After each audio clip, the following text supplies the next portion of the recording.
assuntinho, porque uma das coisas que a gente mais escuta, eu pelo menos mais escuto, é: Paulo, o Brasil está virando a Venezuela. E eu digo a vocês que essa afirmação ela é quase errada, embora eu mesmo já tenha dito isso, né? Mas em vários aspectos o Brasil já virou uma Venezuela. O Gustavo Gaia falou isso muito bem no discurso dele aqui no Congresso dos Estados Unidos. Porque, na verdade, em alguns casos, a situação do Brasil está pior do que a da Venezuela. Por exemplo, eu já disse a vocês aqui que os opositores do Maduro não têm as redes sociais deles bloqueadas na Venezuela. Eu já disse isso. Então, os meus pares na Venezuela estão falando livremente. No Brasil, quantos jornalistas estão sendo perseguidos? E eu quero ler, rapidamente aqui, algumas notícias para vocês. Coisas que não vão sair como devem sair na Venezuela, no Brasil. O ato falho aí, né, Freud? Deixa eu botar essa notícia aqui para vocês. Eu não sei se vocês viram isso aqui. Maduro faz lei contra fascismo para punir a oposição.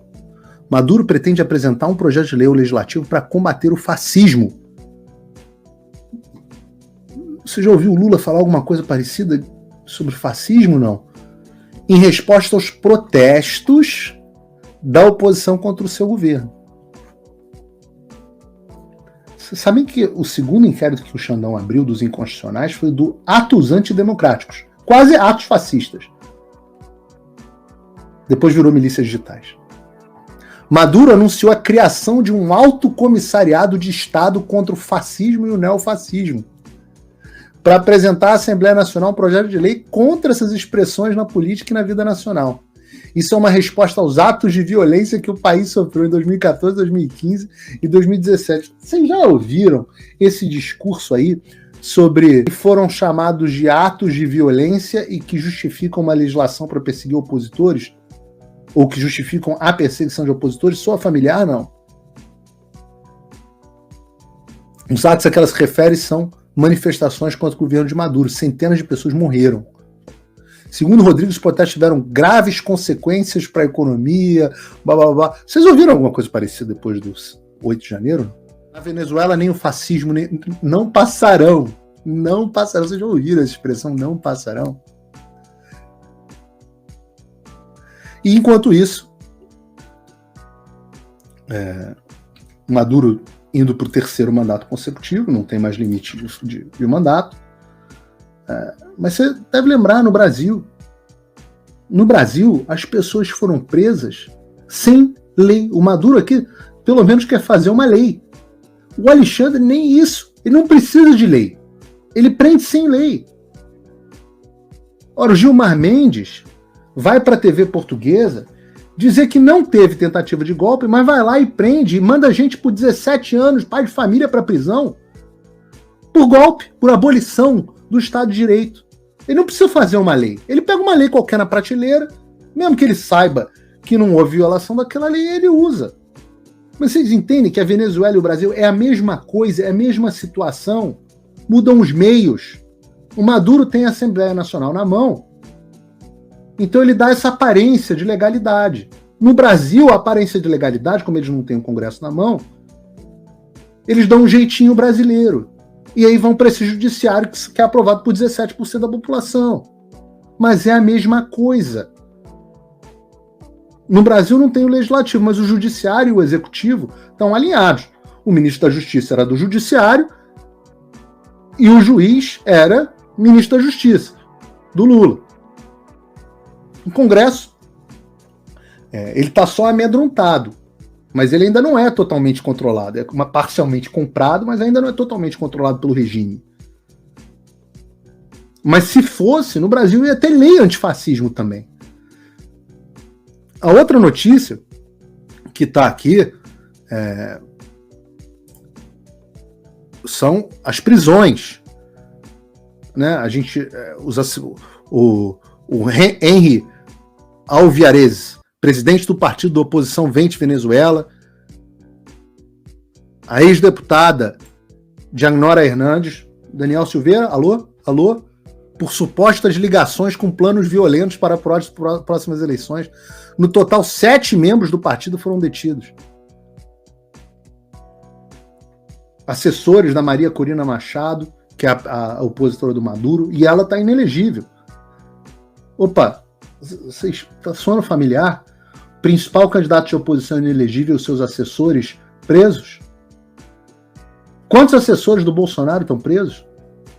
Aqui nós falamos, no último programa do Mauro Cid, o tempo todo falamos do Felipe Martins, que está jogado na prisão, sem motivo. E ninguém está nem aí. O Câmara, preso, vários outros. Lá tem deputado, aqui tem deputado preso também. Roberto Jefferson, ex-deputado, presidente de partido no Brasil também. E a situação, enquanto essa situação surreal acontece, o governo brasileiro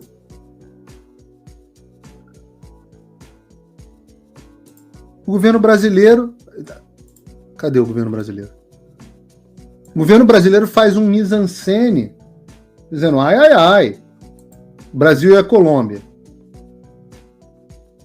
Um mise-en-scène.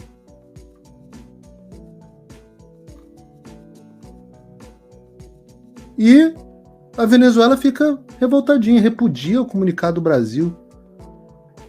A Venezuela classificou como intervencionista a preocupação dos governos do Brasil e da Colômbia pelas restrições aos candidatos de oposição.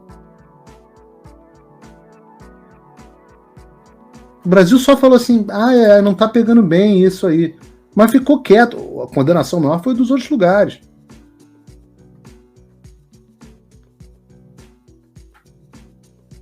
E é muita coisa para falar de Venezuela, mas a gente não pode deixar de falar sobre a questão da embaixada. Porque a gente estava falando da embaixada, da suspeita do Bolsonaro se refugiando, né, na embaixada da Hungria. E na Venezuela, situação idêntica. Vários perseguidos políticos foram se refugiar na embaixada da Argentina. E daí, o que o Maduro fez? Cortou a energia da embaixada da Argentina. Tem dúvida de que isso aconteceria no Brasil, caso o Bolsonaro estivesse na embaixada da Hungria? Eu não duvido nada que o Brasil rompesse relações com a Hungria. Então isso é a mesma coisa. É o mesmo vírus. Mudam os meios. Tem vírus que pega mais o pulmão, tem um que pega mais o estômago, tem um que pega mais a pele, tem um que pega mais... Por aí vai. Manifesta em cada pessoa de um jeito. E a Argentina pedindo sanções, e o Brasil e a Colômbia ficou nesse reme-reme. Então, só para finalizar, a gente já estourou muito tempo aqui do programa, para eu mostrar um outro aspecto desse vírus, é o aspecto anticristão. Porque eu estou falando aqui de Venezuela, mas eu quero que vocês vejam o que está acontecendo também na Nicarágua. Outro amigo elogiadíssimo pelo Lula. Maduro elogiadíssimo pelo Lula. O Maduro é o da democracia relativa, vocês não se confundam. O Maduro é o da democracia relativa. O Ortega é o outro que ele elogia também.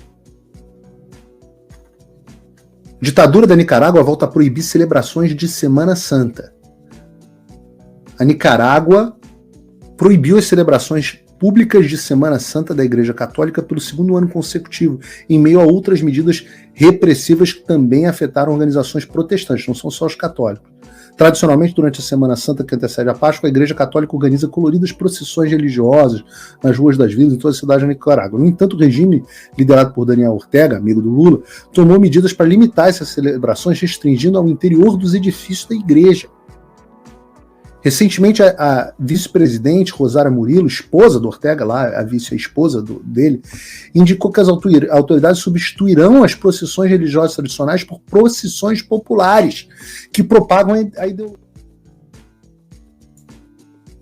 Em resposta às críticas de perseguição à Igreja Católica, Murilo afirmou que se estão prendendo um padre, deve ser por algum motivo.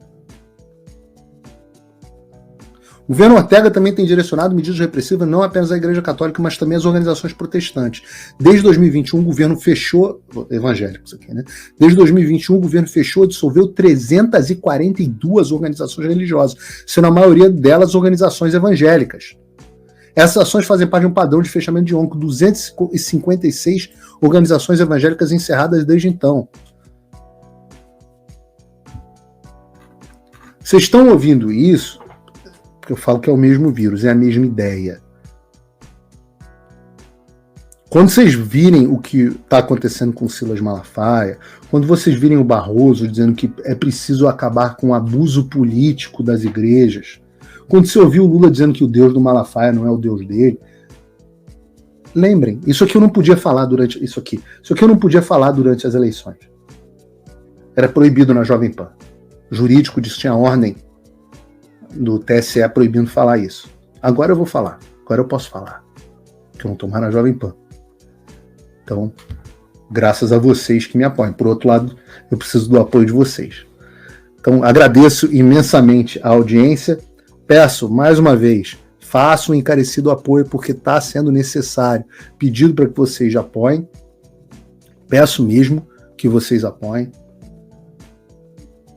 O link está aqui na descrição. Você tem como me apoiar. Tem duas formas de me apoiar. Uma para quem pode mais e outra para quem pode menos.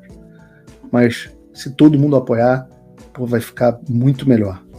O tamanho do peso nas costas diminui e eu posso fazer muito mais. Obrigado pela enorme audiência. Até o próximo Paulo Figueiredo Show, na terça que vem, que eu vou fazer direto de Washington DC. Eu vou parar ali o dia para fazer o Paulo Figueiredo Show com vocês. Até lá.